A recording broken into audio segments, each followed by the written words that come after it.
Fantastic. Okay, what we're going to do today on Daf Vav Mud Aleph, we are going to just do a quick recap from last week. Were you here last week? Yeah. Okay. A quick recap, just because most of you were here last week. And I want to actually see if we can actually get to finish the Sugya till 2 dots. That's what we're going to try and do. So that's Daf Vav of Mud Bet. Let's say 3/4 of the way down. That begins with Amar Vidam Arav Habodek Tzarech Shivatel.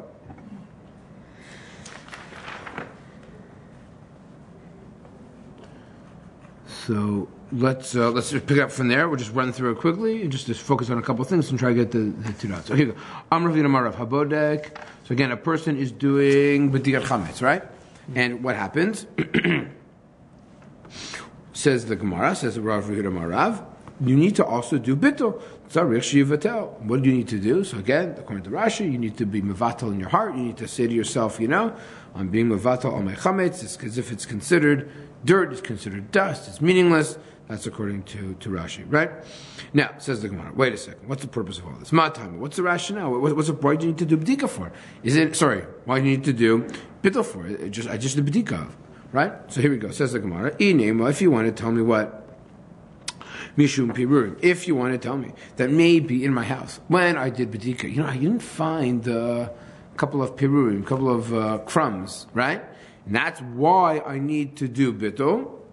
Halo chashivi, a couple of crumbs, not chashiv, right? That's meaningless. There's just a couple of crumbs, and they're already batal from themselves, right? Meaning you don't need to actively mevatel crumbs. They should be considered, they're not significant, and things that are not significant are really considered not there at all. You want to tell me that because you close your door, they might be upgraded to something chashiv, right? Because let's say, for example, it's very important, and it's worthwhile mentioning. I've said it before, but I'll say it again now, and I haven't said it for a few weeks. Remember the machloket that we have, a long-standing machloket between Rashi and Totofos over what is the status of bittul. For Rashi, bittul is just very, from a nomenclature perspective, bittul is bittul. I'm just nullifying everything. For Totofos, bittul is not bittul. Bittul has the same status as hefker. So for Totofos, what are we doing? We are rendering the chametz mufker, hefker. For Rashi, I'm not. For Rashi, I'm saying I'm cutting off myself from it. I'm declaring it dust. I'm declaring it meaningless. But I'm not mafkering it. What exactly will be the ramifications to it? We're going to deal with hopefully next week. That's next week's topic. What was the difference in Rashi and Totofos specifically on that area? But I can note to myself to go back to it next week, and I think that would be very important. But again, based on what the Gemara here is saying, is it's very simple. Why it's a problem if you might have something in your house that's not chashuv, and you close your door. So what we are saying, if I have something which is meaningless, let's say I have a scrap of paper in my house, right? Well, if I close my door, why do I close the door to my house? Because I don't want people to take my cell phone. So I close my door at night, close my door often during the day. So does that affect the status of my pirurim? Does that affect the status of things that I deem as insignificant? By closing the door, does it upgrade them and make them very significant? Right? That's the question. So if you want to tell me, so that's the Gemara asks, if it's vechi tema keven deminter lehu agav beite, if you want to tell me that since I'm protecting these scraps and crumbs of chametz, but since I'm closing my door, you might tell me that I'm upgrading them as something that's significant, right? And therefore that makes them chashivi, and therefore they wouldn't become batel on their own, they wouldn't be rendered meaningless on their own. That's not true. After all, Vatanya, we learned in a Tosefta, right, in Maisros, that what? Sofe te'inim. If you have these te'inim, right, we're almost at Tu B'Shvat, right? We have these figs.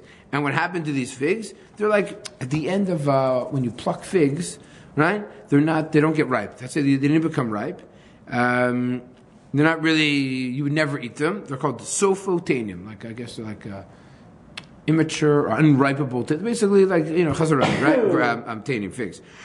Mishamer, so sofa and you're mishamer sadehu. Mipnei anavim. So what do?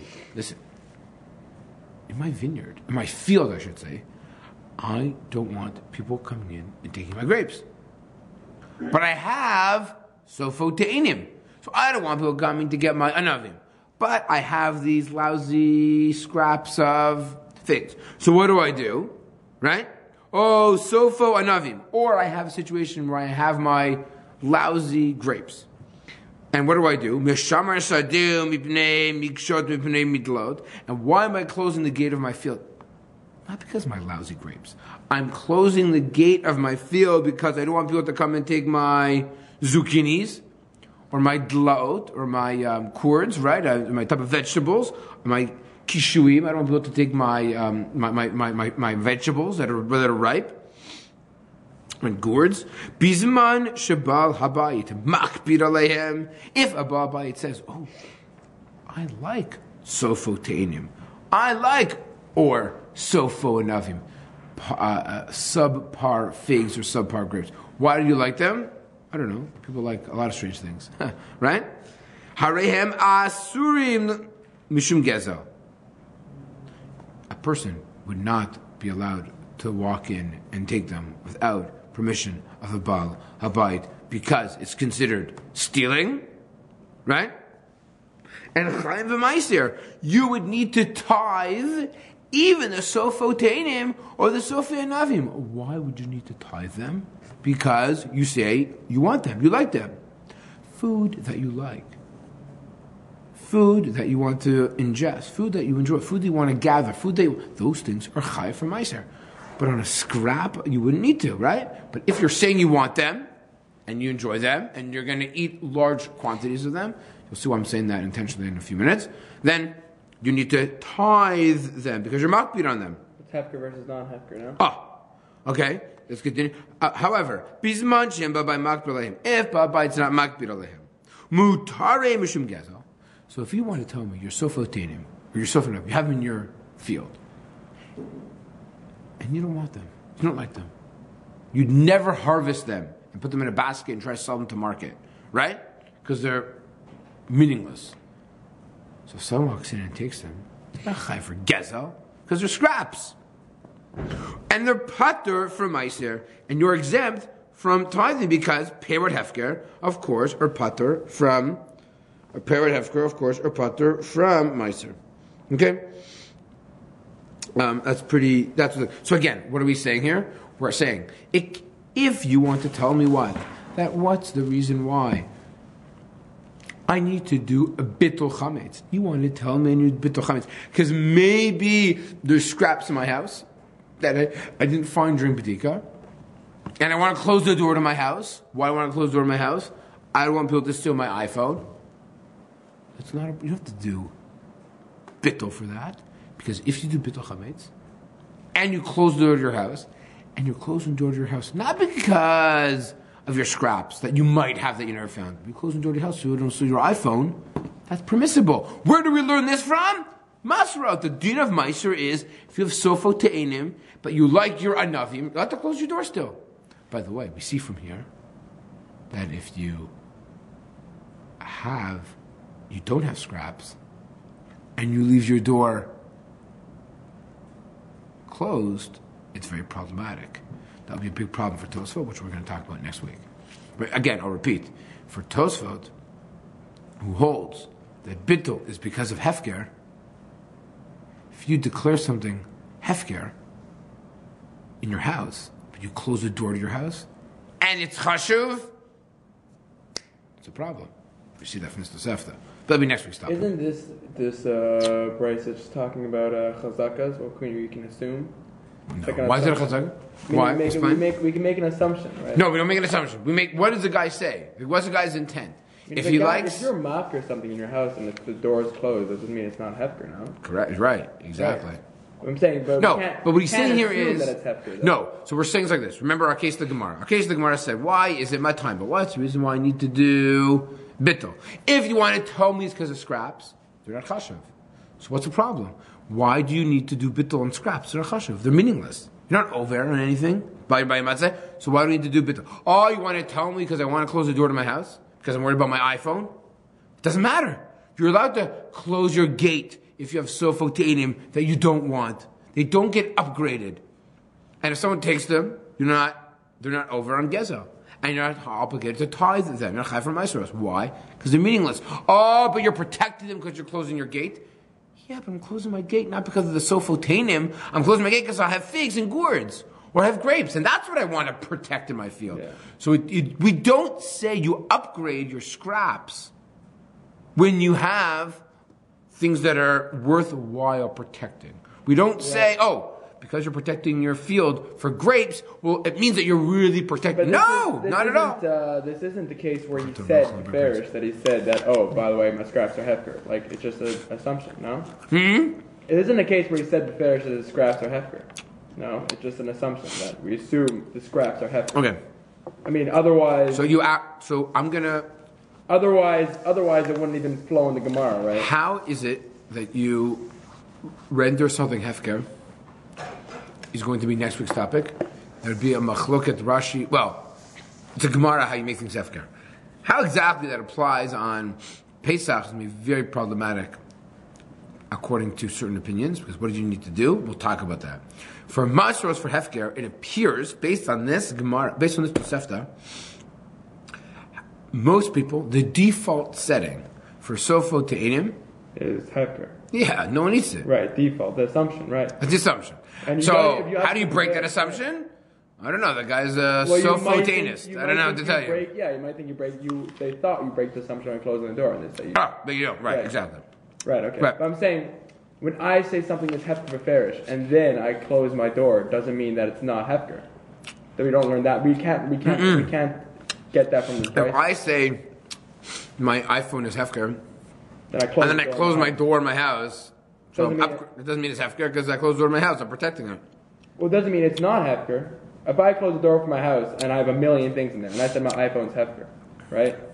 Yeah. So I can't. So by the way, you can't be. We'll learn next week what are the rules of hefker. How do you make something hefker? Is next week's topic. How do you mafkir something? Usually, you just say it. Yeah, but that's not according to the Gemara. What? Well, except this part. It will be very problematic. The Gemara, we're going to learn how you make something hefker.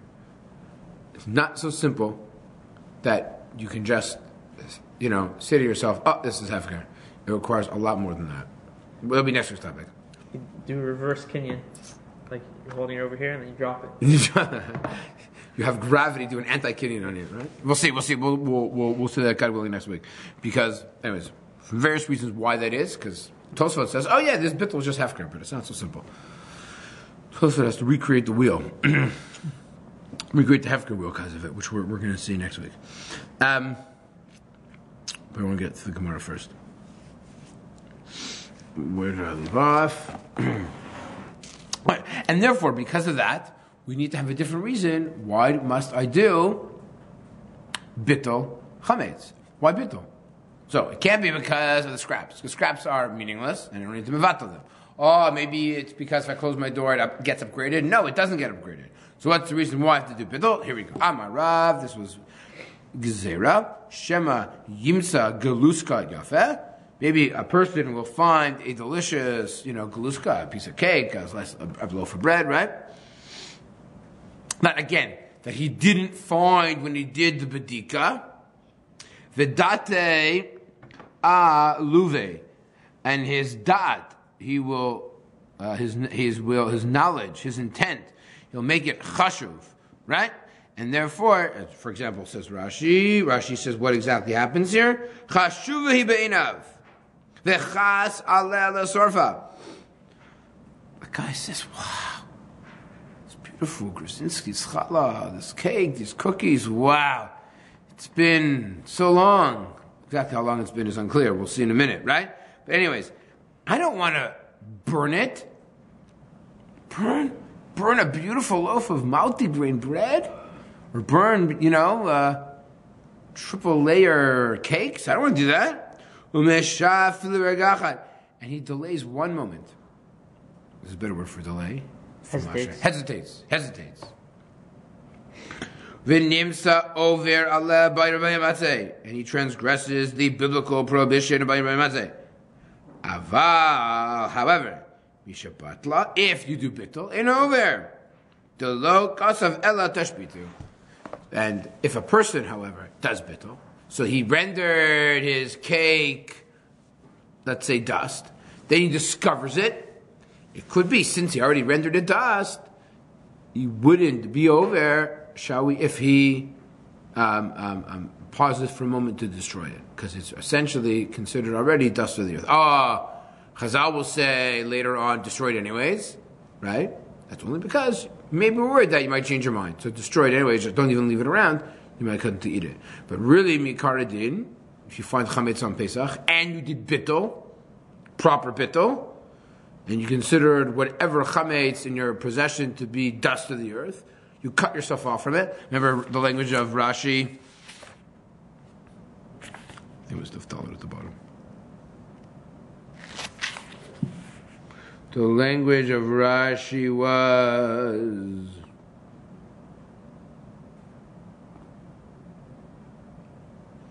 It's as if it's Afra. What is it? He cuts it from his... It's right. Daf Dalid, Rashi says that what is considered chametz? Chametz is considered nothing. You're mesich dat from it, hesach dat. You remove yourself, your consciousness on it, right? And therefore, but if you discover it on Pesach, it won't be such a problem for you bittul. Now you still have to destroy it. So let me do it. Now, what we deduced last week? What do we say? We saw this Rashi. We made a couple of conclusions that are very important. Conclusion number one: if you were to find beautiful cake during Pesach, and let's say you didn't do bittul, according to Rashi, you destroy it right away.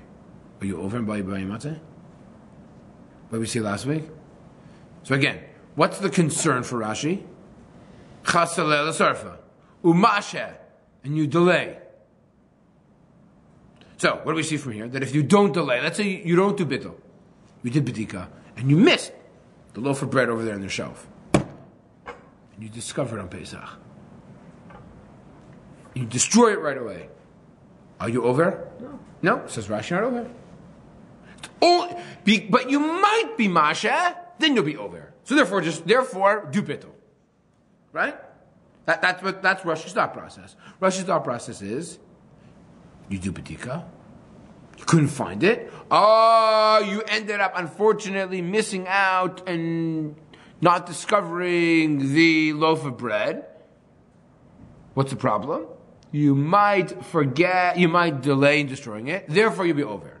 But if you were to find it and immediately destroy it for Rashi, you're not over. Okay, that was Misah from Rashi. Okay, good. Let's continue, please. V'chi asked the Gemara, v'chi mashkachat le levatle. You want to tell me? I don't understand. When do I do this bittul? Right? Maybe. Why do I do this? When the Gemara says after you do bedika, do bittul. Why should I do it at nighttime? Meaning, after I do bedika, I should do bittul. So that's at 10 o'clock at night, right? The night before Pesach, right? That's what. Why? Because that's what. Remember the language. Remember the language here. Abodik tzarach shivato. Well, why? Why can't they do bittul later in the day? Meaning, why can't I do it on Erev Pesach? Dilma. What's the answer? It's a good question. What's true? Think about it. What do? We do b'digat chametz. Then we say kol chamira. Why? Why we do it at nighttime? After all, chametz is 100% mutter still for a very long time.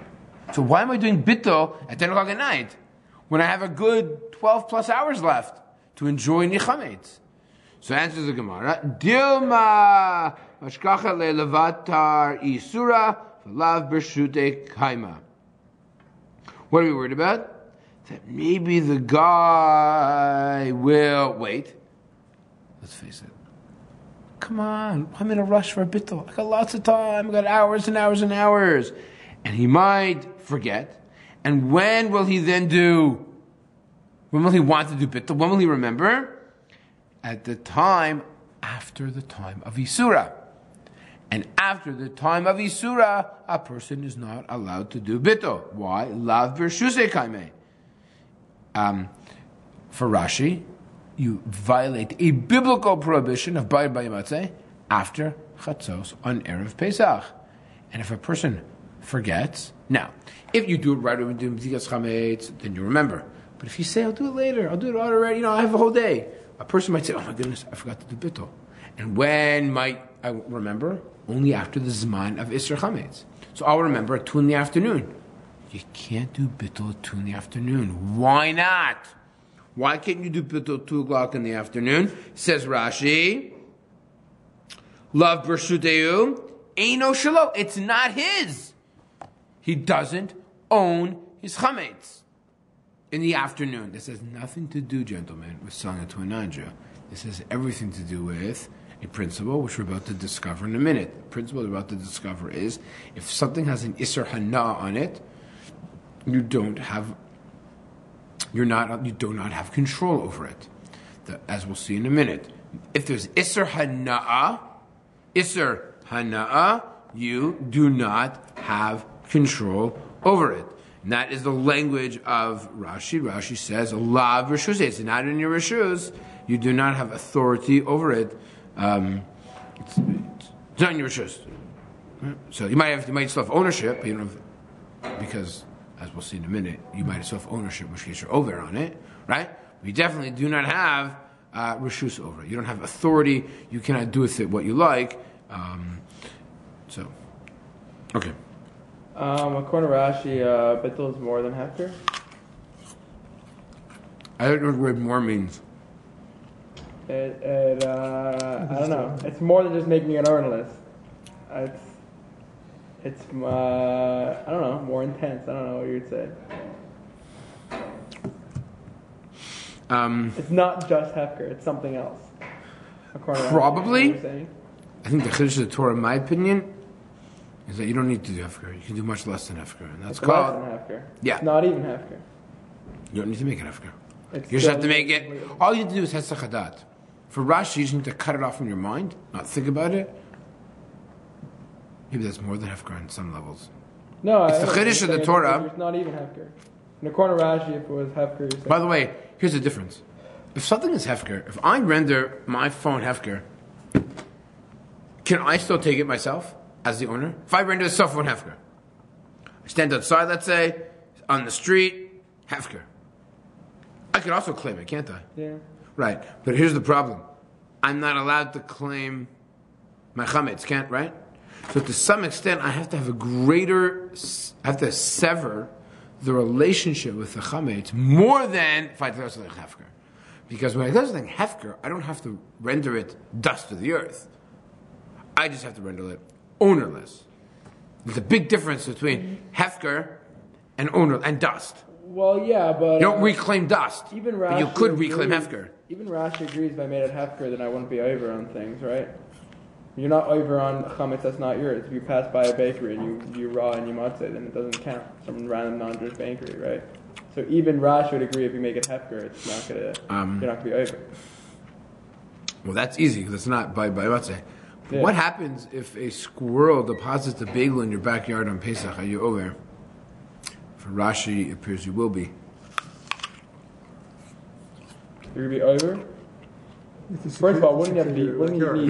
Only if you secure your backyard, right? Well, no, because if you have what's going to be, if there's a bakery somewhere else, of course I'm not over because it's not my property. But what were to happen if on in the middle of Pesach a squirrel would deposit a beautiful loaf of bread? If it's garbage, doesn't matter, right? But let's take an extreme case. Do I have to? It's my rishus, isn't it? Right. Yeah. Don't eat das, liknus. Don't eat das, liknus. No. After it's not bad of niknas, that's my rishus. I gotta get rid of it. I know, but usually they got some of your rishus and eat das to be trying it. No. I was saying. What? To my rishus. Right. Yes, by your matzeh. I'm not cutting everything in my rishus right away automatically without thinking about it. I don't need to be kohen. It's by your matzeh. It's by your matzeh. It's matzui. It's now matzui in my backyard. I'm saying if I don't own it, then it's not by right by matzah, right? You have to own it. It's not. Okay, so this is also going to be an issue. We discussed this before. What happens if in your is that it? What about if a non-Jew leaves? What about if you're guarding non-Jewish chametz? If you don't own the chametz, you're not over. No. But if you have responsibility for it, you could be over. Yeah. What if you're a shomer on it? Yep. You can't. If you're a shomer, then you're over. Also, you're saying. If you're responsible for it, if you get into trouble for it, yeah. Yeah, but a shomer is a different story. You saw that case by the soldiers, right? The soldiers would deposit the chametz. If they had responsibility for it, they'd be blamed for it. They can get into big trouble. Right, but a shomer has a certain amount of violence over something. Whereas if someone just put something in my backyard, without your permission, I don't have any violence. Right. It's in your rishus. Right, but if I'm not clean it, then I don't have any. I don't get any by matzah, right? If I don't own something, no, you will to a certain extent, you will be over. You don't need ownership. It's by matzeh. It's matzui. It's found in your backyard. So what's the difference? It cannot be in your house. Cannot have chametz in it. You don't have to own it, as long as it's in your house. What's the pasuk? The pasuk in the Torah. So, what do we do in the modern era? We have to have absolutely no authority or responsibility for the chametz in my property, right? That we sell, and it's sold. So, it's something which is that you have no responsibility for. Right, the right. box of Cheerios that you have in your house over Pesach, in your cupboard, that you locked, or that you put tape over, or that you sold to Chris over Pesach in the modern era, you have no responsibility for. If that chametz were to, kind of like if a squirrel puts a bagel in your backyard, you have no responsibility over that bagel, right? no, but the problem is you didn't include it in your selling, did you? Yeah, but if I don't own it, then I don't need to sell it, right? The whole point is that selling it is that I don't own it, and I don't own a random bagel that a squirrel puts in my backyard, unless I have das to be kind of that bagel. But you do because it's in your backyard. You don't always have das. With the beginning of Perishini, he talks about a chuda and schlepping like chametz somewhere. Unless it's like zach and ladam shlabafano, that you're saying, but I don't know. No, why but if that'd it's, be again, we don't. It appears it's not necessarily a matter of ownership, because, like I said, if a non-Jew here. If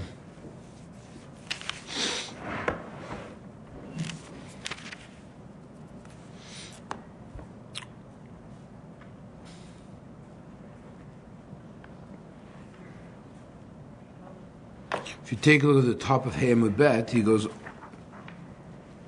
right? He lists a brisa, and all those things you're over on. Right? You see that? At the top of the fourth line, top of Hayamud Bet.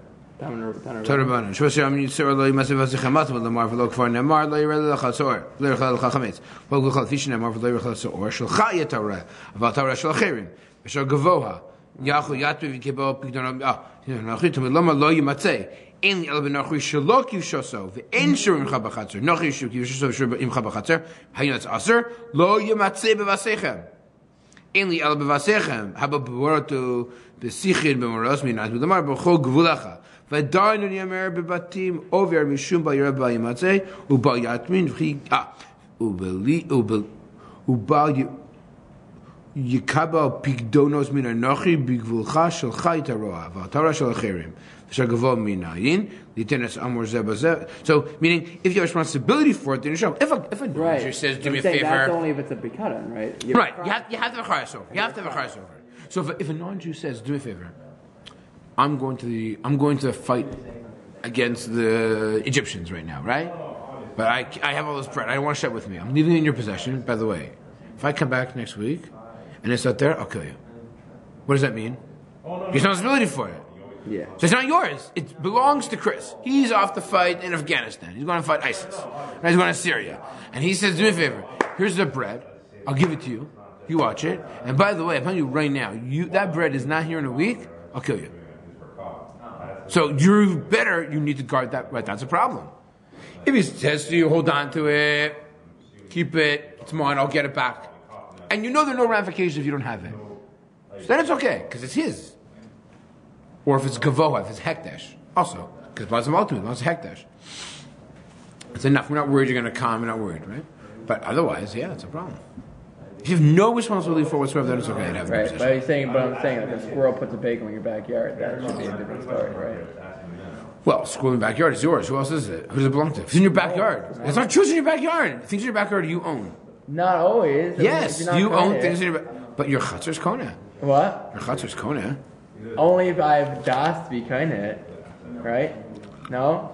If you make something hefker and I pick it up, I have no das to be kind. Am I kind of? No, if you have anti-das, Yeah, right. I'm saying if you have no das to be kind, I don't want to be kind. For goodness' sake, it's not I'm just a matter messing around with it. But for goodness' sake, it's not a matter of kinyanim. Pesach's not about kinyanim. It's not about kinyanim. But there has to be some sort of bias, like some sort of kinyan or bias or because it says lo yimatzei bevasechem. It can't be in your house. It can't be in your possession. Yeah, but it doesn't say lo yira bevasechem. Right? Because I'll tell you why. Here's the proof. Because otherwise, if it's shel gavoha, if it's hekdesh, what's havmina that's asur? You don't own it. You don't own things that are hekdesh. You don't own them. Yeah. I mean, certain things you have a chayas on. There's other, Even a chayas, if it's gavoha, shel gavoha, what's your chayas? It's long hekdesh. But we see the Gemara is still worried about it, concerned about it. You might be over. The answer is because it's not a matter of ownership. Yeah, but right when we have non-Jewish stuff in our houses that we don't own, we sell it to non-Jew, but it's in our house. Right, we're not over on that. Because we have no responsibility for it. Right. That's what's the matter. Right. But like a bagel in your backyard. You have responsibility for it. Responsibility. Yeah. I mean. Yeah, okay. It's matsui. It's there. So, okay. Fine.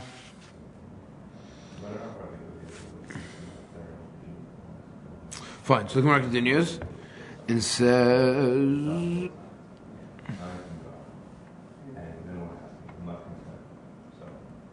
Okay, so might be the problem. The problem is that I might think to do bittul chametz when at 2 o'clock in the afternoon. Bad news. You're not allowed to do bittul chametz in the afternoon. Why can't you do bittul chametz in the afternoon? Because it's not in your possession. It's not. It's something which has isur hana'a. You do not have control over things that are isur hana'a. Right? The case the Gemara often says is, what do you do about a shor haniskal? Let's say you have a shor haniskal, and it's been brought down by the Beis Din that it's time to kill the shor haniskal. You can't say, shor haniskal, I render it hefker, and then take it. Or someone else takes it, and then they pay you what they got. No. If there's an Isser Hana on something, Chazal has taken away your ability to actually own it. You are no longer the owner. That's what it says. I'm trying to give you an example. I wrote it down an example here. Says one second. Says Ein Bershus Adam. Right? It's not in your possession. You don't have any. The Ktosah Choshen uses a language here. Lav Bershuse Kai. There's still balus over it. You're still responsible for it because you're over and by matzeh, but you don't have any. Bershus, you have no dominion, you have no authority over it. That's the difference between the two. So therefore you're chayav because you still have it in your possession, but you can't render it hefker, because you can't render things hefker that you do not own. I can't say that Gemara that you own, hefker. You can't do that. You don't own it. So Chazal took it out of, you do not have ownership over it. However, you're still chayav for ba'ibad matzeh. It's like the worst of both worlds. Is it Chazal took it out, or it's Chazal. It's Chazal took it. It's not hefker. It's not hefker. It can't be hefker either. Because if it's hefker, you get to remember. If it's hefker, you can take it yourself, and you can't take it. I'm saying it's not derabbanan that it's out of your rishus. It's like just natural. No, derabbanan. It's probably derabbanan out of your rishus. So by the way, this is how can derabbanan do that? Well, there's hefker that they can do. Hefker biscuit, right? But I don't think this is derabbanan. This is deraisa thing. It's not, if something's asar v'na, it's not your shus. Automatically, you have no jurisdiction. It's deraisa. Let's say you have an etrog, which is you're not allowed. We know you have to have a din of lachem, right? By an etrog, right? It has to be yours. It has to be lachem. What about if it's from an irni dachas? Remember, you ever learned the Gemara, the third parak in Lulav Agazol? That's a very popular. It's a very popular tractate to study. I think Nediva was doing it for a while in grade 8. I don't know if are they still doing it? I'm not sure. I have no idea. But they were doing it for a very long time. So the question is, can a person, what's the status there? of a. The Gemara says on Daf, I wrote down, on Daf Lamed Hey Mud Aleph, an etrog of Orla. You know, there's Isser Hana. Anytime there's Isser Hana to it. So Isser Hana by Vodazara, Isser Hana by Orla. So there's Isser Hana to it. So it says Rashi, Ein Badin Mamon, She'eno Shave Pruta. It means not Shave Pruta. It's a beautiful etrog. No. Chazal said, it's as if we treat it as if it's not worth 1 penny. The Isser Hanahu, this Isser Hana, Hilkach Lav Shalachem. And we know you need Lachem. And it doesn't have Lachem. So we see that Rashi says you don't have, it's not yours. So Rashi takes this even extreme opinion. He says, Isser Hana, you have no ownership, you have no authority over, you have nothing. The Ksosa Choshen uses a different language. He says it's not in your rishus, but they're still bidless over it. That's a Ksosa Choshen. Rashi, based on the Gemara in Sukkah, seems to say, no, forget not in your rishus, but there's ownership. Nothing. It's as if the it's been rendered. Isser Hana is zero, zip. It has no value. It's as if it's almost not there. So an etrog that has no value, it's not lachem, of course you can't use. With Ksosa Choshen, I saw it's a different language. Though, no, it's Aser B'Ana, so the consequence, the natural consequence is not Shava Pruta, right? It appears that way, right? Yeah, not even Dirabanan. Not even, you don't have to do Rabbanan in that, well. On a Diraisa level, it's not right. Meaning value, it's not valuable to you. If it's Aser for you to use, so it has. If it's Aser for me to use, then it automatically has no value. Then it has no value. Right. Right. Yeah. I mean, it doesn't sound like the Gemara is about Aser Isser or not. It doesn't sound like it's Derabanan. It doesn't say anything about Hefker based on Hefker or Derabanan. It sounds like it's Deraisa, it's Aser B'Ana, so therefore it's not so what's interesting though is the Ksosa Choshen quotes a Rivash. I've never found this Rivash. I've not found this quote in the exact same Ksosa Choshen. When he says, Zechia yesh bo b'Isur Hana, you can be zaking to something. So, let's say, for example, that he uses is the following. Here, the Rashba in the Chidush of Lulav Agazel says, "Be'etrog shel orla." Let's say an etrog of orla, chashiv lachem. He argues on Rashi, and the Ritva says, "No, this is lachem." Mishum de islay ba'alim af agav disur hana'a ayin sham. Dimken hadif kiru kodem shomed bidin pater. So what happens if you have a shor niskal is a famous example. You have a shor niskal, and the Beit Din said, "Bring down the gavel. This shor is a shor niskal. It's getting killed tomorrow." So you have 24 hours where the animal's alive, but it's basically been slated with the death. So they say the shor niskal is an isser b'hana'a. So can a person come? It's not his rishus. Can a person come and? So what happens? Let's say it has now been rendered Isser Hana'a.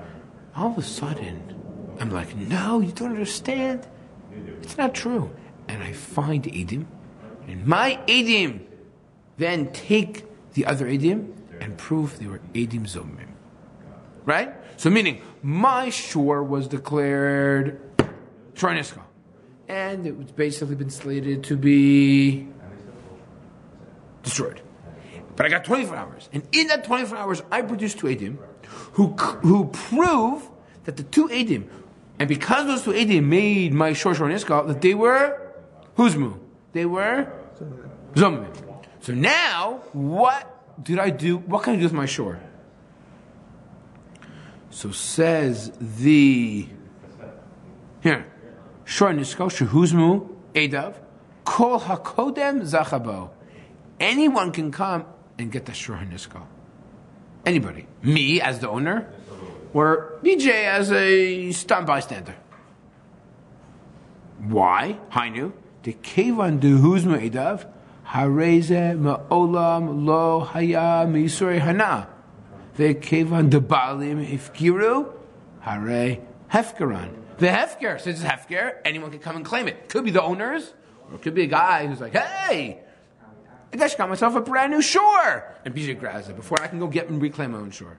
Meaning that according, but that's the Totofos. I should have said that by. So the Totofos holds that what happens, when the moment you declare shor haniskal to be a shor haniskal, when you bring down that gavel, has the status of hefker, meaning they took it out of my rishus as the owner of the shore, and therefore the moment there's hazama, it doesn't go back. There's still been this. They automatically made it hefker, and that doesn't change, even though there's a once it's declared hefker, it's hefker, and meaning sorry, apologize. Once it was ownerless, right? They took it out of my rishus. To have my rishus, I can't do anything with it. I can't mafkir it. I can't do anything with it. Oh, but then we found im zomimim. Zomim then turned over the case. It doesn't go back to being mine. It goes back to being the status of hefker. That's the. I thought you said the Kso says that it's is lachem, but it's just out of your rishus. Oh, so he's mafkir. It's saying after it becomes out of rishus. So therefore, I can take it. But so again, right? Oh no, so he doesn't. He argues in the Rivash. There's two. So again, he quotes the Rivash. The Kso says it's the Kso agrees with Rashi. Yes. The Kso agrees with Rashi, and there's other opinion of the Rivash. Yeah. Rivash holds that it's still yours, like the Ritva. It's the Rivash and the Ritva against Rashi, and the Kso seems to side with Rashi.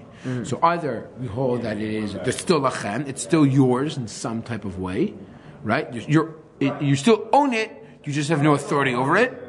That's the Ritva and the Rivash. And Rashi and the Kso says no. It is mamish nothing. It's not, you have no ownership, you have no authority, you have no dominion over it whatsoever. Okay? Okay, fine. That's the. Let's go.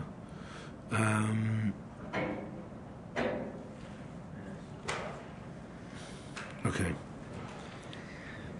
You have no halachic control over it, right? So if you have no halachic control over it, then you can't render it hefker. If you have no halachic control over something, you can't render it.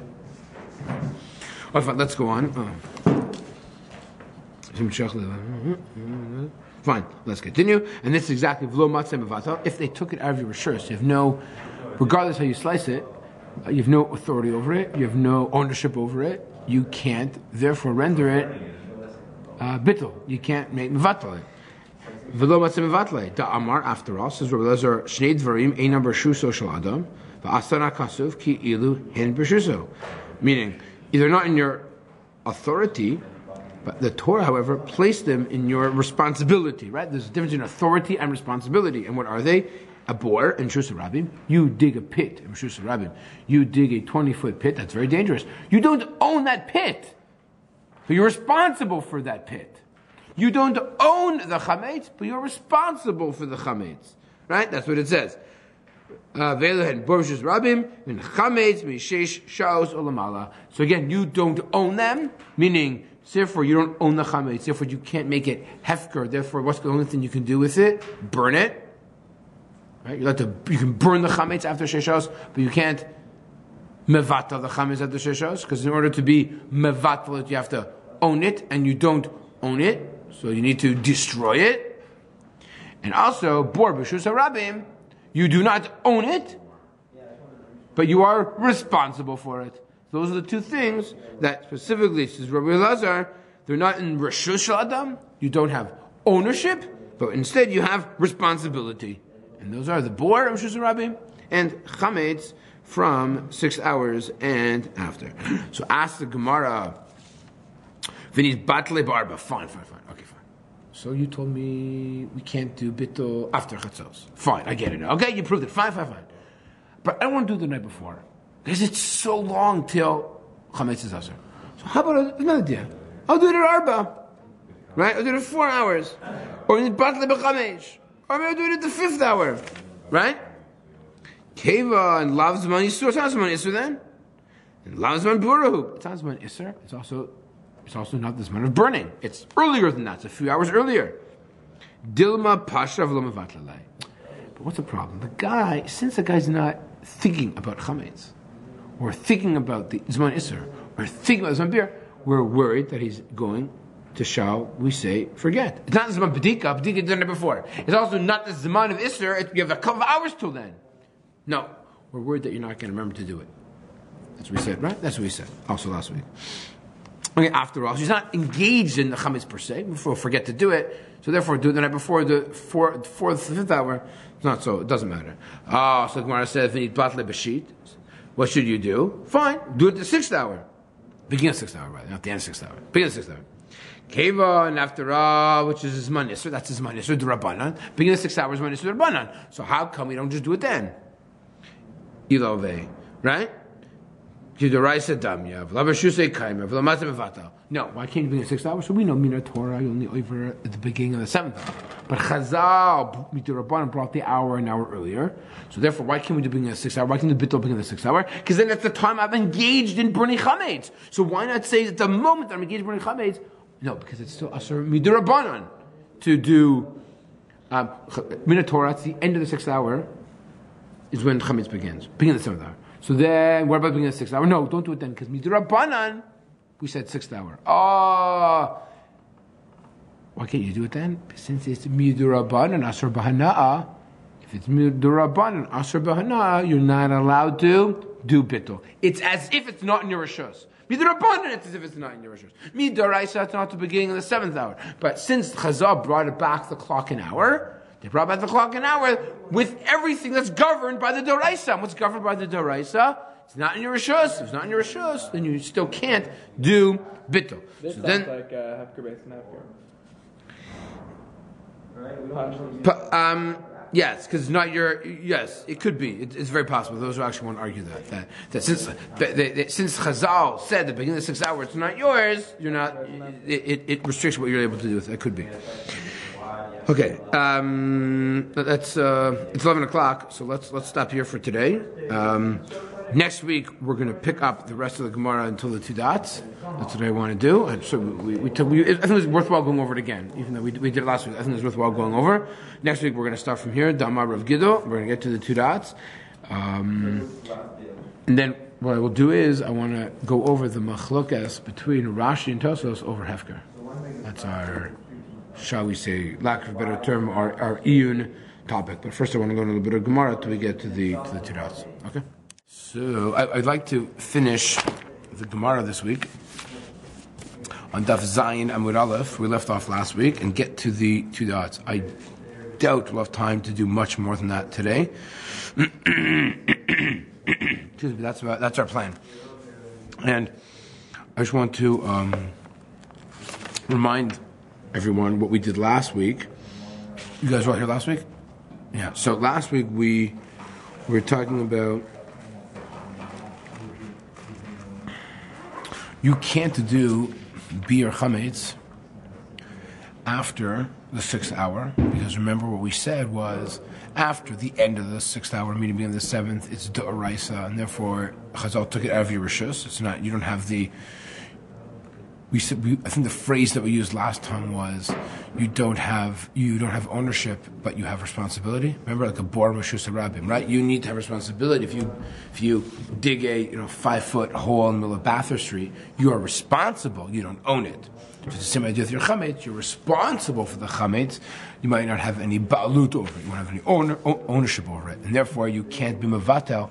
You can't nullify it. The type of nullification in terms of hefker, that's our next topic that we're going to do with after, after reading week or whatever it is. That's our next topic after these 2 dots. But regardless, it doesn't matter. So we're trying to understand it is at what time should we do this nullification? At what time should we recite what we call today the bittul, right? When do you do the bittul? So we suggested that we do it at nighttime by bedika, because in the morning it's not gonna. We tried to do it at 6th hour, and then the Chazal. Right? That was our topic. So let's join together top of Zayin Amud Aleph, the first word.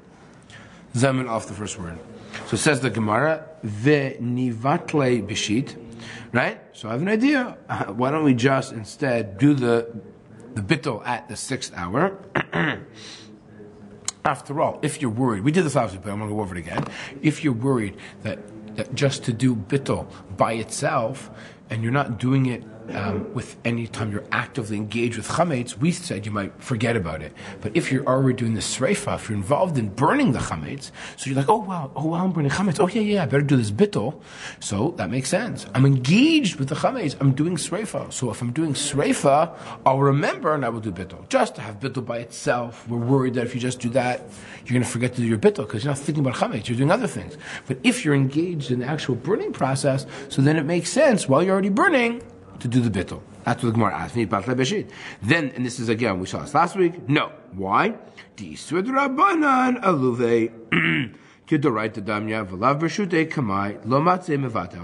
said, no, at the beginning of the 6, there's an Isser D'Rabbanan to have the chametz. The D'Oraisa is at the end of the 6th, beginning of the 7th, says Isser D'Rabbanan. Since there's an Isser D'Rabbanan, Chazal took it out of your authority, out of your reshus, and therefore you cannot be mevatel something which is not in your reshut. You cannot nullify something that you do not have ownership on. I cannot go over to you, Mr. Justin, and say, oh, you're Gemara, I'm declaring it dust of the earth. What are you talking about? I have no ownership. How can I render such a statement?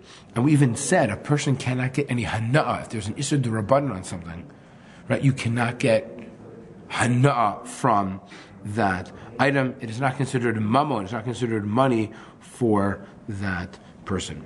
And we're going to prove it now. The Amar Rav Gido, I don't think we did this last time. Amar Rabbi Chia Bar Yosef, Amar Rav Hamakadesh, mi sheish she'os ulamala. If a person wants to betroth a lady, you got nothing else to do in Erev Pesach, why not get engaged? Hey, right? Nothing else. What else? Nothing else going on today, right? We know that a person can't get married on the Moed. Anymore from Simcha b'Simcha. So okay, I'll get married in Erev Pesach. Why not? It's an auspicious time to get married. So when I was dating my wife, actually, so it was during Pesach and her grandparents came in. I never really met them, so I think it was Motzei Pesach that I came over. I came over Erev Pesach. Pretty gutsy, good word to someone else in Erev Pesach. I think it was Motzei Pesach. I brought over like chocolates and stuff. I don't remember, but there you go. Not that I got engaged then, but it's a good time to. I don't remember that now. So Sheish Lamala, what happens? Let's Vafilu Bechite Kordiniyata. Right? So if a person wants to betroth a young lady, right, with using chametz, even using chite, so what in the world are korte kornata? So I have no idea. That's why I read Rashi. Look at Rashi. So again, Rashi says mishet sheish shaot v'lamala mitchilat sheish disur rabbanan. So again, beginning of the 6th hour, which there's an issur d'rabbanan. Even if you want to give your wife, because we know harei amekudeshet li b'tabat zu, it's shvei kasef k'kesef. We've learned kedushin before. We know that first mishnah, right? We use the minhag today is to use a shvei kasef. We use a ring, but you don't have to use a ring. You can use something else. And what do you want to use? You're very romantic. You want to do chite. What are these chitim? Hatzomchim b'harei ararat. So there's this type of wheat that is grown in harei ararat. Harei ararat is famous for Teva. From the Teva. So somewhere, I guess, in northern Israel, or Turkey probably, right? Kashin hema, they're very hard. They're very tough. Afilu hachi ein choshishin lekidushin. If you go over and you pull out, into Harei Amagadesh Li Bechitazu, right? Problem. Why? Im Bo Alehamayim. Even if we were to have water and we pour the water over the Shchita, meaning, so what you've done is you've taken this Chita and you put water in it, right? You immersed it in water. We're even not Choshev Kedushin. Why not? Even though you want to tell me that the whole Isser, the whole entire prohibition is only the Rabbanan because it's the beginning of the 6th hour, because the Sheish Umafka Kiddushay Torah. But I don't understand. This is an important principle. Think about it. What am I doing? Betrothing a woman is a Doraita. The beginning of the 6th hour is only Asr Mirabban Chametz. So I have these chita, I have these grains, right, that have obviously been immersed in water. You're not allowed to betroth a woman with these types of grains. Why? Because even though that's a Doraita, because since Chachamim said that you can't have any ownership over chametz at the beginning of the 6th hour, therefore, what? Says Rashi, Mafke Kedushay Torah. The Torah was mafkia. It uprooted this whole kiddushin using wheat, the share esherish la'alma, and it even permitted an esherish. Hametartzim kamaduchtin. Why kol hamekadesh ad ata d'Rabbanan mekadesh? V'hefkin beitin hefker v'hemifkir. Someone said this last week. Someone threw out the term hefker beitin hefker. I don't remember who was at the shir last week, but this is exactly what Rashi says. So I'll explain. I have this in my hand. This chita. Why can't I use it as shvei kesef? Answer: because Chachamim took it out of my authority. Oh, you're going to say that's fine. How could Chachamim do that? It's a din d'oraita. How could a Chachamim uproot a din from the Torah? Think about it. According to the Torah, if I were to give this to a woman and say, she's married, she's betrothed to me. Now Chachamim is saying, no, you can't do it to begin the sixth hour. But in a Torah, begin the sixth hour, you can do it. And the answer is, and this is when you are Mekadesh and Isha. Remember you guys learned Kedushin before? Mekadesh and Isha, it's al da'at. It is with the knowledge that you are engaged in the process. Friends with D'Rabbanan, right? Meaning that you are, what's the language here again? Al da'at D'Rabbanan Mekadesh. And since the Rabbanan were mafkia, the Rabbanan uprooted this chametz from your ownership, at the beginning of the sixth hour, you do not own this piece of wheat. If you don't own this piece of wheat, you got to own what you give to the young lady under the chuppah. None of you have experienced it firsthand. I don't know about even secondhand. But one of the questions the rabbi asks you under the chuppah when he asks about this ring, is this your ring?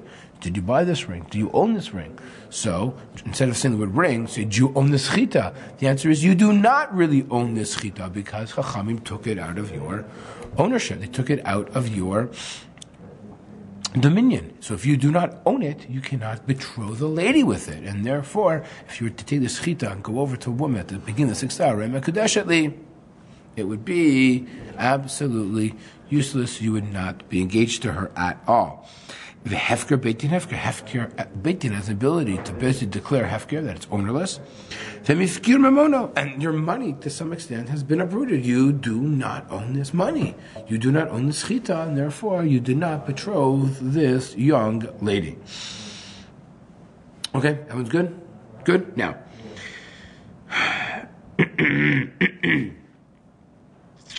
So, what's the status of the chita? Is this chita d'Rabbanan or d'Oraisa chametz? At what time? At what time? I take this chita and I immerse it in this water. Because look at the case the Gemara brings. The Gemara does not bring your basic type of chita. It specifically goes out of its way to tell you about this obscure type of chita. What do they call it? Chita of a kurdinyata. Right?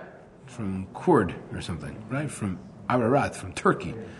And Rashi says it's like this hard type of chita. Why is the Gemara specifically choosing this obscure type of chita? That's like the most popular chita to use for Mekadesh and Isha? I doubt it. Maybe, but I doubt it. Why doesn't it just tell me regular chita? What might be the chiddush of the Gemara, in your opinion? Why is it giving specifically this case of a odd type of chita? That specifically Rashi describes it as kashin hem ma'od. Why? Look at the language in Rashi. Read the words of Rashi to yourselves and tell me, what do you think might be the reason why? Why couldn't it just tell me regular chita, beginning of the sixth hour? No. Why specifically go out of my way from this like obscure type of chita? What could be the reason behind it?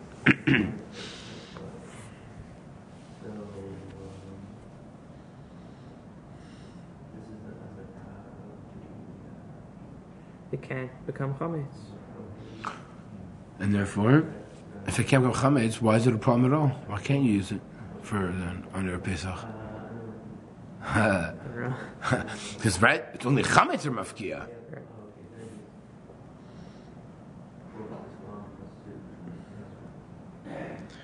So you ready? Great question. Because if the Gemara is going to have its way to tell me about this chita, which is rock hard, and if it can't become chametz, so it's not a problem. Why can't you use it? Why can't you even eat it on Pesach, okay, with chametz. So this is generally speaking how it has to be understood. This chametz is safek chametz. But remember what we hold: safek d'oraita l'chumra. You might think that using an item which is safek chametz at the time of a d'Rabbanan, it might count. The chiddush of the Gemara is it still doesn't count. What makes it safek chametz though? What's the suffix? Because it's hard. Yeah. Does this become machmitz? It's a suffix. Yes, Rashi no. says ein choshishin. What does it say by Rashi? Ein choshishin for what? For kiddushin. Meaning, even you might think that since it's kashin and it's safek chametz, we should be choshesh for kiddushin. Says Rashi, even why is Gemara using this obscure type of wheat? To tell you that even on this obscure wheat, which is a safek ivgam chametz, at a time of a d'Rabbanan, but it's a din d'oraita, which is kiddushin, you might have had a havamina to think that she should be mikudashat, or even maybe safek mikudashat. It appears that Rashi wants to say ein choshesh in the kiddushin might mean that's not even a safek that she's mikudashat. You follow? So again, let's say it one by one. Let's for argument's sake, let's say it would have been regular chita. So I understand regular chita for sure becomes chametz in chosh in the kedushin because if you took it out of your reshut. But maybe if the item itself is only a safek, it's safek chametz. If it's safek chametz, maybe Chazal at a time the Rabbanan didn't take it out of your authority. In which case, maybe she's mikudeshet, either vada or safek. Answer: no. Even on an item which is safek chametz, even an item which is safek chametz, at the 6th hour, which is a d'Rabbanan, you're still not choshesh for kiddushin. That's the chiddush according to Rashi. Does this apply? That's not me, by the way. That's a Pnei Yoshua. So for Safek Chametz, does that mean both Rabbanan and Deraisa? It's no longer in your shoes, or does that mean? Meaning at the beginning of the 6th hour, Chachamim took it out of your reshut, even though it's only a Safek Chametz item. If it's a Vadai Chametz item, I get it. But even a Safek Chametz item was taken out of your reshut. So for both Rabbanan and Deraisa, it doesn't matter. Right. Now, what will be if the item is not... No, that's it. Okay. Meaning, what about the item is not machmitz? Then it's fine. I can use it. And if it's safek chametz, that's the chiddush, is that even a safek machmitz item, you still cannot use. That's the big issue. Okay. So again, according to Rav Gidol, now, there are those who want to argue another chiddush that says what? Let's see if I remember this. This item is only aser, not safek d'oraita, safek d'Rabbanan. Even on a safek d'Rabbanan, at a time d'Rabbanan, according to Rashi, doesn't count. As if you did nothing. If you hold, this is a machloket in the Rishonim, which leads to the Chron. Again, if you hold this is all a machloket d'oraita and a safek d'oraita l'chumra and a safek d'oraita l'chumra at a time after Sheishaot, Chazal took it out of your reshut. But what about if the item is only not a safek d'oraita, if it's safek d'Rabbanan, if it's machmitz? And we'll see examples that later on the Gemara is going to give us cases of things. There are even those who want to hold that if it's a safek, that Rashi would hold, that if it's a safek d'Rabbanan, it could be she's mekudesh misafek, and we're choshesh the kedushin, she needs to get misafek. There are those who want to hold that. Okay? But the Pnei Yeshua wants to argue that Rashi is talking about a safek d'oraita. Safek d'oraita is l'chumra. Chazal took that out of your reshut. We're not even choshesh for kedushin. In which case, what about if it's a safek d'Rabbanan? Maybe on a safek d'Rabbanan, Rashi would be choshesh for kedushin. That's what others want to argue. Okay, fine. And again, how is it possible that an Isser Chachamim can mafkia Kiddushay Torah and Isser and Eshet Ish, which is Doraita. Right? How is it possible that Chazal can do that? The answer has to be Kula Mekadesh Odar Chachamim Hu Mekadesh. That since a person who does Kiddushin is all Odar Chachamim. So Chachamim then have the authority of Kiddushin, in which case, even by a suffix, an Eshet Ish, or Kiddushin, which should be okay according to the Torah, because according to the Torah you can't be Mekadesh in the 6th hour, because of this very important principle of that Chachamim, a person who's Mekadesh, that's how we're able to do it. And again, that principle comes up a lot in Kiddushin, but using different items. So any item which is Asur even D'Rabbanan, you can't get Hana from, you're not Plat Mekadesh in Isha, because even though despite the fact and that Kiddushin is Mina Torah, the whole concept of the whole Shvei Kesef Kekesef idea, and the whole concept of Kiddushin, even though it's a Din D'Oraita, it's still governed by the context of the Rabbanans, because it's all Dat Chachamim. Okay, fine. Okay. Let's go on. Fun. Ulevatar isura lo matzei mevatale. And after Zman Isser, you're not allowed to mevatal the chametz. That's a question the Gemara asks, right? Again, we're under the principle, and we've said this many times, that after Zman Isser, you can't do bittul on the chametz, right?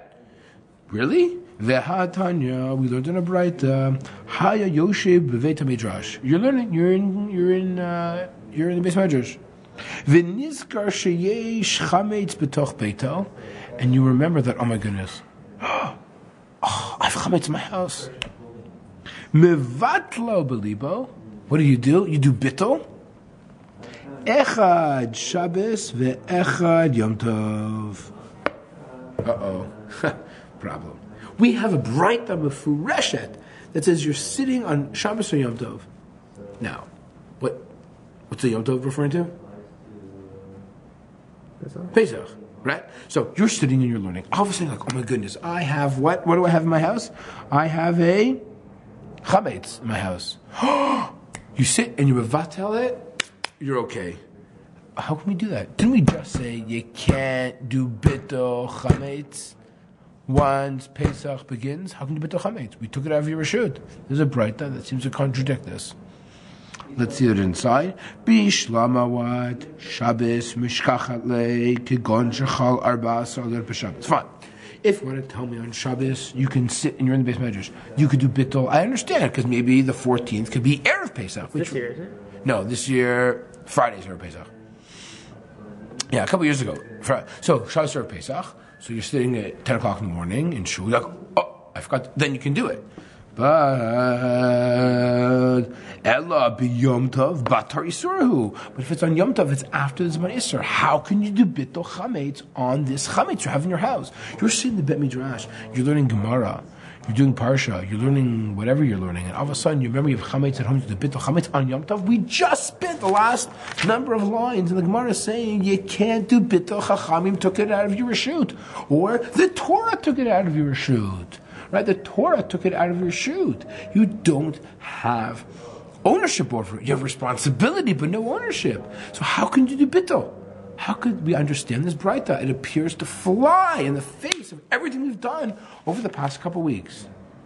Okay? How can you do bittul? A guy sitting in the Bet Midrash and there's bittul on his chametz. How's that possible? So, here's the answer. Amar Ravacha Bar Yaakov. No. This is what it's referring to. Hacha betalmid Yoshe lifnei Rabba Skinan. We're talking about a case where the talmid, is sitting in front of his student, meaning he's mamash in the middle of shir, mamash in the middle of a chavrusa, right? V'nizkar sheyesh isa megulgelet betoch beito. That what does this guy have in his house? So take a look at Rashi. What is this isa? He has dough. But what type of dough is it? Read the next two words. Rashi, isa megulgelet. Shelo hechmitza. So you have dough at home that hasn't yet become chametz. That's the case. It's not that you're sitting on Yom Tov and you remember you have chametz in your house. No, you're sitting in the Bet Midrash and you remember that you have dough that has yet to become chametz. But if you don't deal, if you get up right now and you run to your house, you'll deal with it. It won't become chametz. But you're now the shir just started. The chavruta just started. You're gonna leave your chavruta? Oh, by the way, you see how important learning is, right? What do you do instead? You sit there in the Beit Midrash, and what do you say? What do you say? I declare that the dough that is sitting on my countertop in my house is dust of the earth. And when are you doing this? When are you doing this? On Pesach. That's what it says. On Pesach. Because remember, there's dough isn't chametz yet. So you can nullify something that... When do we say you're not allowed to nullify something? If it's chametz. You can't nullify chametz on Pesach. But if it's not chametz, it will become chametz. If you don't deal with it, then you're still allowed to nullify it. So that's the Breita. The Breita is talking about a case where you have dough that will come in 10 minutes, an hour, whatever the number amount of time it'll take to become 5 minutes, right? 2 minutes. What do you do quickly? Oh my goodness, it's on my countertop. I nullify it. I read. So there, when it becomes chametz, by the way, think about this. There's chametz on your counter. There's dough on your countertop. You're sitting a mile away in the Beit Midrash. You nullify it. You go home. Guess what? You have mamish chametz min Torah on your countertop. It appears to be okay. The Gemara doesn't say get up and go get rid of the chametz before. No, just nullify it. It's fine. So you're gonna have chametz when you get home an hour later. Your mother, your wife, you're like, well, you have chametz. Guess what? It's one of us. That's crazy. I don't know if it flies so well today. That's what it says to do. That's what it says, right? So again,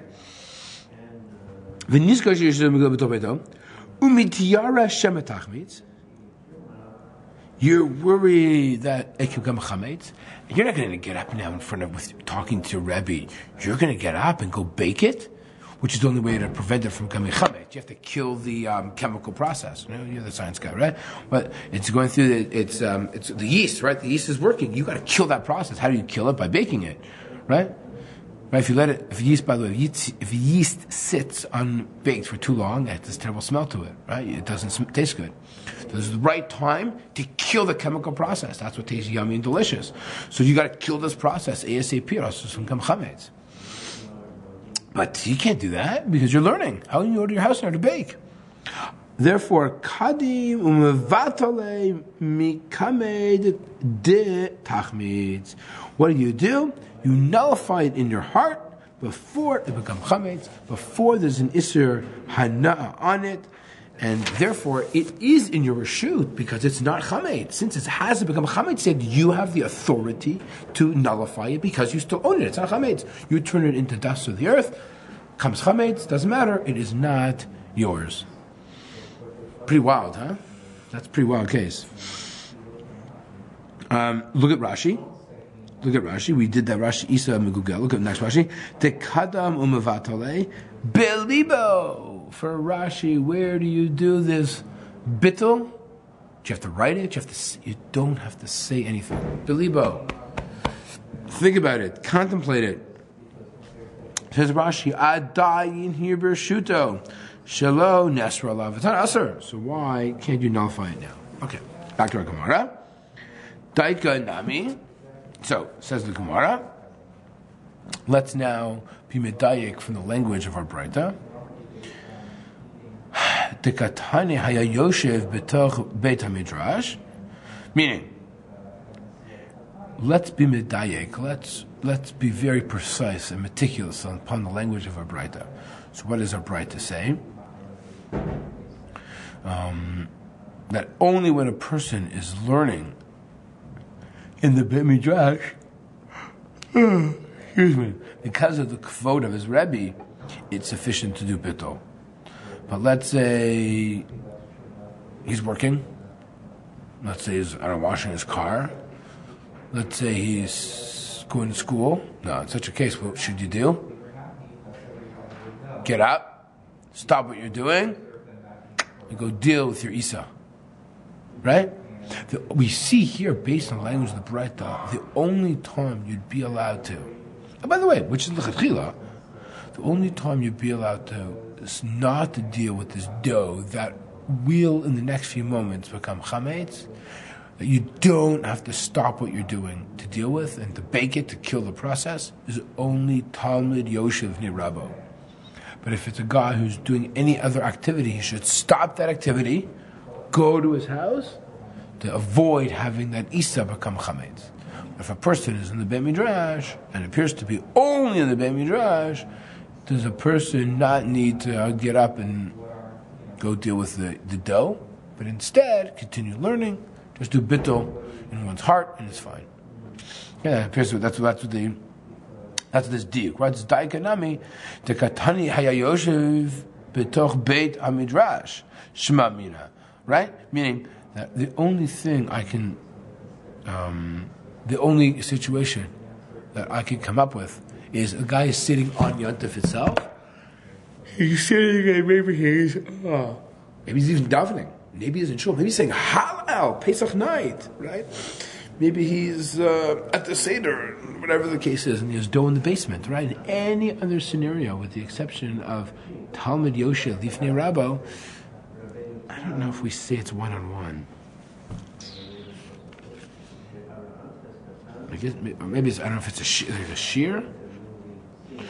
It appears not a chavruta. If you have a chavruta, you have something chavruta to do with it. It appears it's specific to Talmud Yoshev Nifnei Rabbo that you'd be allowed to continue doing that activity, and any other activity that you're engaged in, you're going to need to stop.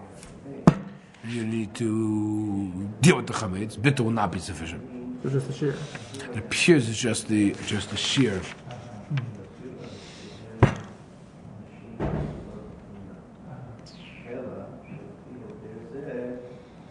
Yeah. I'm pretty sure.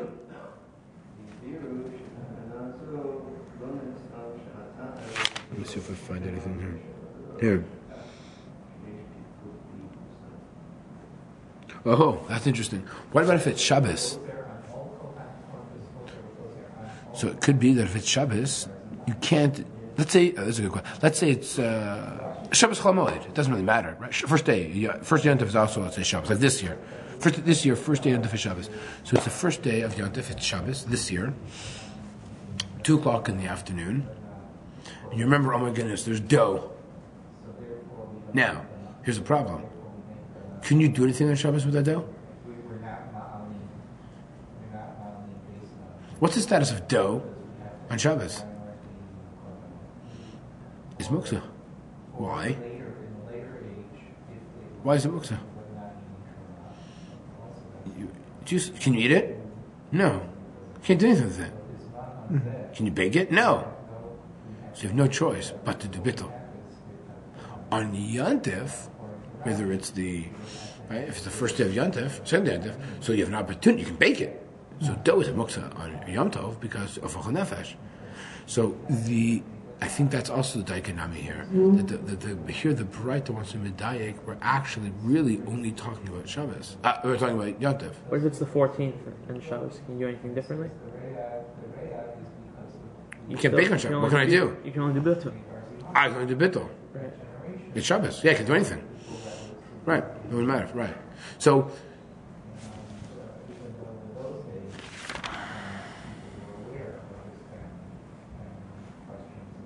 Right. So the only way to deal with this chametz on a yontov, because you can't.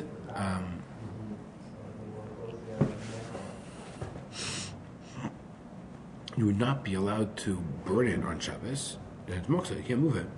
What's the purpose? When you open your freezer on Shabbos, you have to be very careful what you contact, what you touch, because if it's Shabbos and you have frozen chicken's moksa on Shabbos. What can you do with frozen chicken?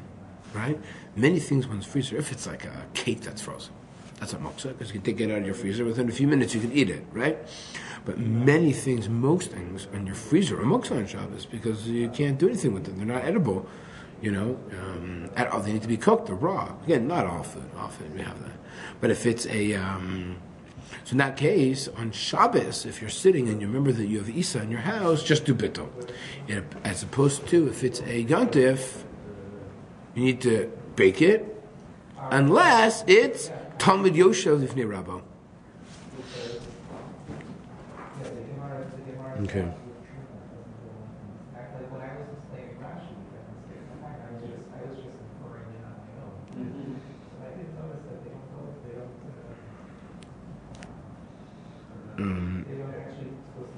I wonder,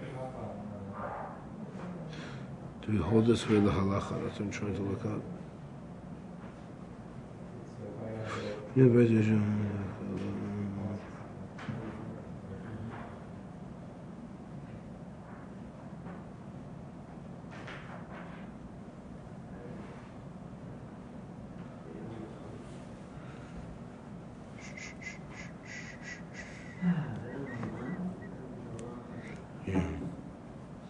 No, I can't find it.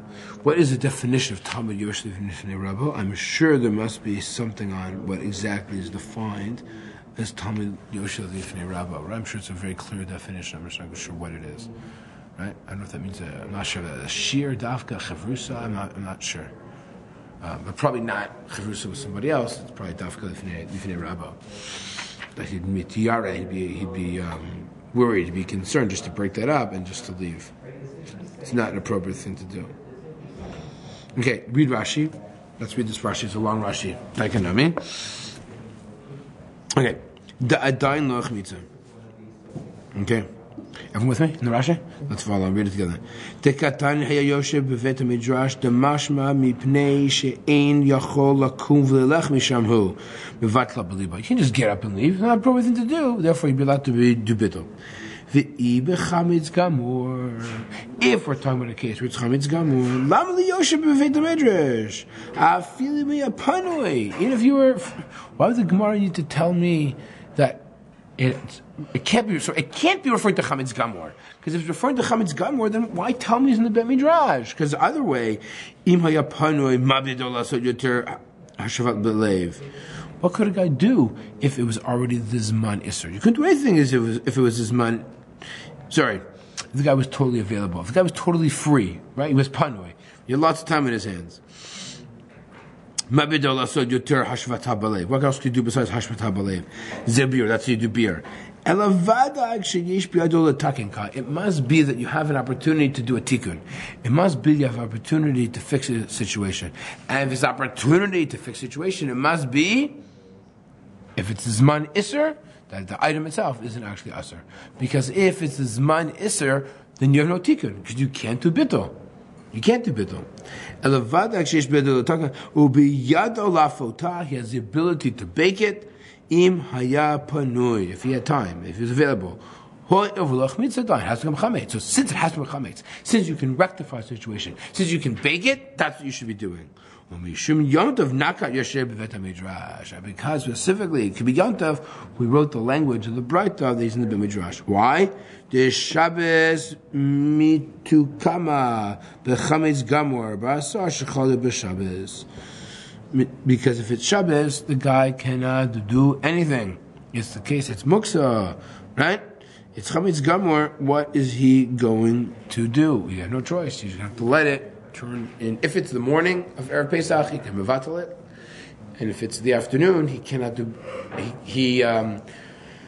of Erev Pesach, if he can do bittul, because the item hasn't become chametz yet. And therefore, that's the only option. So on Shabbos, he can do bittul. On Yadav, he can do bittul. However, he should ideally bake it, unless it's Talmud Hayoshev Lifnei Rabbo, in which case Talmud Yoshev Lifnei Rabbo, he should not stop the learning to bake bread. Okay, that's the end of our sugya. There's just a Tosfot I want to highlight. We finished all the Rashis. There's one Tosfot. You don't see this too often. The Tosfot is actually on the previous daf. On Vav Amud Bet. So take a look over here at this Tosfot. Okay.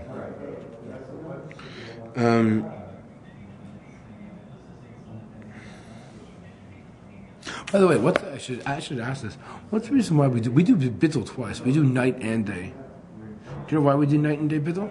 So the nighttime we do it because we said habodek tzarich levatel, because once you're engaged in searching to bittul, we do it again in the morning.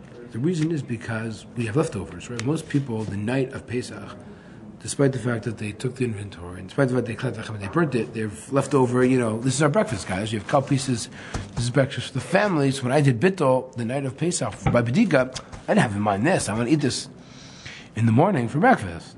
So once then you're engaged in more eating of the chametz, you got to do another bittul in the morning. We do it by sreifa usually, right? That's the minhag. After we do sreifa, we do bittul. Right?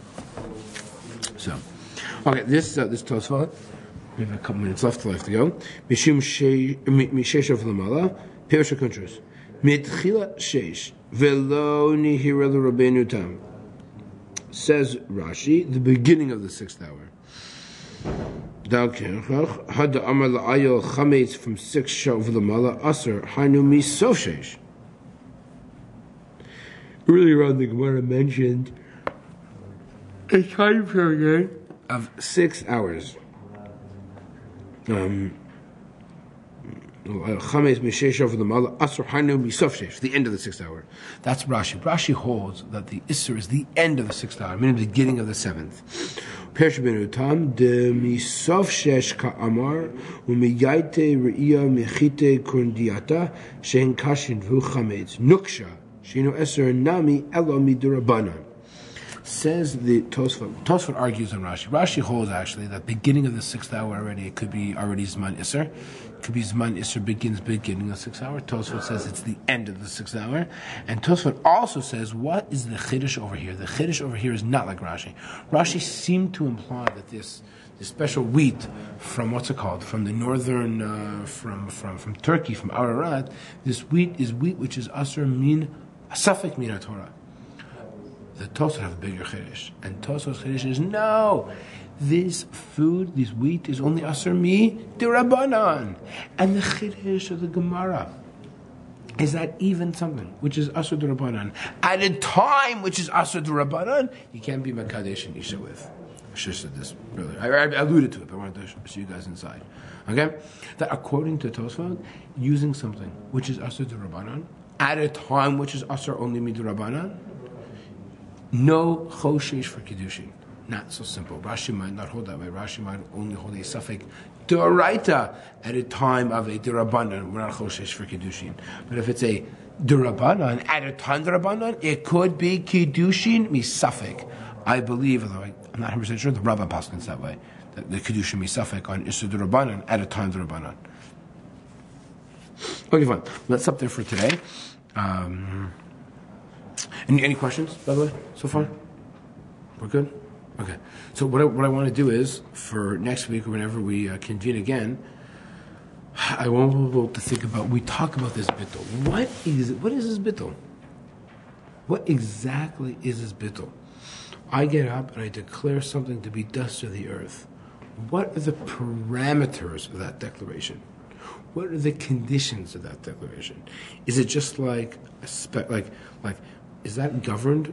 And we're going to see this will be a major machloket Tosfot and Rashi. Rashi is going to hold this whole declaration of chametz is governed by a chiddush in the Torah that only pertains to Pesach. The Tosfot are going to learn, no, this bittul is hefker, and it's governed by the laws of choshen mishpat, governed by the laws of hefker. This is hefker, so it's called bittul mitum hefker. Whereas Rashi is going to say, absolutely not, it has nothing to do with hefker, rather it has to do with bittul of Pesach, nothing to do with hefker. And you'll see the Gemara will never mention that this has anything to do with hefker. There'll be a big chiddush in Tosfot that's going to have major ramifications, lahalacha, practical, which we'll take a look at maybe a little bit over the next few weeks. Okay? So again, the question that I really want to focus on going forward is, what is this bittul? We'll deal with that over the next couple of weeks. Once we deal with that over the next couple of weeks, we're going to come back and go weiter in our Gemara. We made good segue in terms of Gemara itself. Want to deal with this topic a little bit. It's a good Iyun topic. And then we'll continue in the Gemara, which deals a little bit with more bittul chametz cases. And we'll also get to eventually, which we'll spend a lot of time on, the nisach of a bracha. right? Because the language of the bracha that we make over bir chametz is a great segue into talking about bracha in general. When we say al and when we say le, it's a well-known sugya. It's worthwhile spending time on that. It comes up in the next little while. Okay, have a good day, guys.